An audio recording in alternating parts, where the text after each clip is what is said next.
नमस्कार, धगधगती मुंबईच्या प्रेक्षकांना आज आम्ही घेऊन आलो आहोत तालुका मालवण, जिल्हा सिंधुदुर्ग मधील मठबुद्रुक या गावी भरडवाडी या ठिकाणी एक ऐतिहासिक जागा आहे। त्या जागेचं नाव आहे बोमडेश्वर महादेव मंदिर।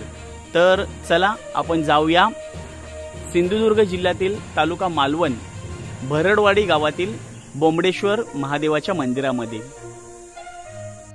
सदर मंदिर अतिशय प्राचीन असून लाल चिऱ्यांमध्ये कोरीव रेखीव कामात बनलेलं आहे। मंदिर हे कौलारू असून उतरत्या छपरांचं आहे। आता आपण पोहोचलो आहोत बोमडेश्वराच्या मंदिरामध्ये। अत्यंत जुनं प्राचीन असं हे मंदिर आहे। या मंदिरामध्ये भरपूर असे कोरीव नक्षीदार दगड आहेत। बोमडेश्वराची मूर्ती आहे। हे तीर्थक्षेत्र आहे बोमडेश्वर मंदिर, मठबुद्रुक, तालुका मालवण, देव बोमडेश्वर। चला आपण आतमध्ये प्रवेश करूया। मंदिर अतिशय प्राचीन असून जीर्णोद्धारासाठी सज्ज आहे। सध्या मंदिराचा जीर्णोद्धार सुरू आहे, त्यामुळे खडी, लाकडं, चिरा अशा इथे येऊन पडलेले आहेत। कौलारू मंदिर आहे। मंदिराचं जुनं पारंपरिक स्थान कायम अबाधित ठेवलेलं आहे। लाल चिऱ्यांमध्ये कोरलेलं हे देवस्थान आहे। अशा देवळी आहेत, लाल चिऱ्याचे कोरलेले कोरीव खांब आहेत आणि हे बोमडेश्वराचं मंदिर आहे।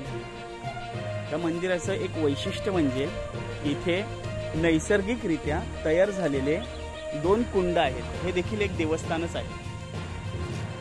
हे जे गोटे दिसत आहात, दगडाचे गोटे दिसतात, ते देखील देवस्थानचाच भाग आहे। जवळून आपण पाहूया। हे दगड गोटे हे मंदिराचाच एक भाग आहे। बोमडेश्वराचं मुख्य मंदिर पुढे आहे, आपण पाहूया। हे नैसर्गिकरित्या तयार झालेले 2 कुंड आहेत। ही शिवलिंग पण त्या मंदिरामध्ये आपल्याला दिसत आहे। अनेक लांबून इथे पर्यटक येतात, बोमडेश्वराचं दर्शन घेतात। इथे इकडचे स्थानिक पण इथे येतात, या कुंडांमध्ये न्हातात, मजा करतात लहान मुले। म्हणजे महाराष्ट्रामध्ये कडक उन्हाळा चालू आहे, सर्व ठिकाणी पाण्याची बोंबाबोंब आहे, तरी देखील हे कुंड उन्हाळा असो, हिवाळा असो, पावसाळा असो, हे बारमाही भरलेले असतं। या कुंडाचं तुम्हाला वैशिष्ट्य सांगतो।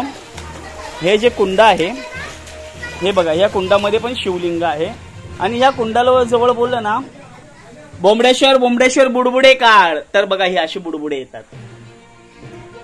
हे बघा बुडबुडे, ओम, हे बघा ओम बोललं की अशी बुडबुडे येतात। हे बघा दिसले बुडबुडे? अजून जवळून आपण बघूया। ओम, बघा आले बुडबुडे। अजून आपण स्पष्टपणे बघू शकतो। हे बघा आले, म्हणजे इथे एक, हे बघा बुडबुडे मोठमोठे आले। जेवढं तुमच्या आवाजाचं व्हायब्रेशन येणार ना, तेवढे इथे बुडबुडे जास्त येणार। हे बघा ओम, हे बघा आले, हे बघा, हे बघा। तर इथे आहे, तुमच्या आवाजाचं व्हायब्रेशन जेवढे येणार ना, तेवढे इथे बुडबुडे येत राहतात, म्हणून याला बोमडेश्वरचं हे कुंड म्हणतात।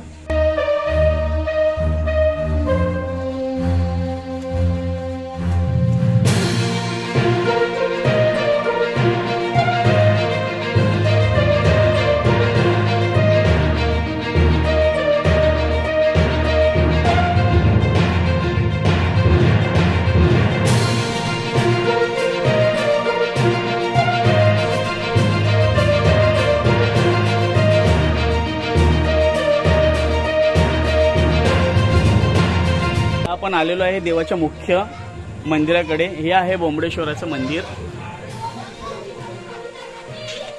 पारंपरिकरित्या कोकणी पद्धतीने, मालवणी पद्धतीने बांधलेले हे मंदिर आहे। मंदिरामध्ये अत्यंत विलोभनीय अशी भगवान शंकराची शिवलिंग आहे। याची दररोज पूजा होते, त्याच्यावर सातत्याने जलाभिषेक होतच असतो। आवाज घुमत आहे। आपल्या दगदगती मुंबईच्या संपूर्ण प्रेक्षकांना हा खास आम्ही व्हिडिओ बनवून सादर करीत आहोत। बोमडेश्वराचा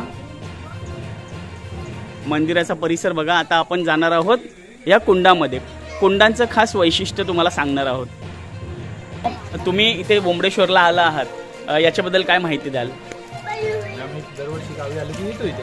अच्छा, जागृत देवस्थान आणि फार छान जागा आहे। कायम इकडे पाणी असते, किती सुंदर आहे बघा। तुम्ही पण उतरला तरी म्हणणार नाही तुम्ही परत जाऊया करून।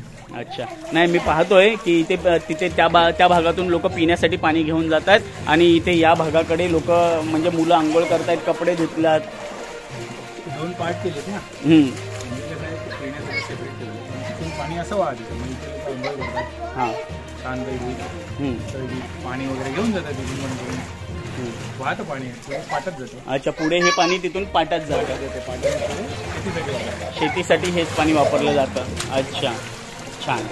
नमस्कार, आपल्या सोबत आहेत गायतोंडे बुवा, इकडचे मानकरी आहेत मंदिराचे। ते आपल्याला इकडचा छोटासा इतिहास सांगतील। बाबा नमस्कार। इथे जे मंदिराच्या आणि कुंडाच्या समोर जी दगड ठेवलेली आहेत त्याच्यावर कोरीव दगड आहेत, हा त्याच्याबद्दल काय सांगाल? जैनाच्या पूर्वी जैन होते लोक, जैन लोकांचे त्यांनी कोरलेले आहेत। म्हणजे इथे जैन लोक देखील आलेले?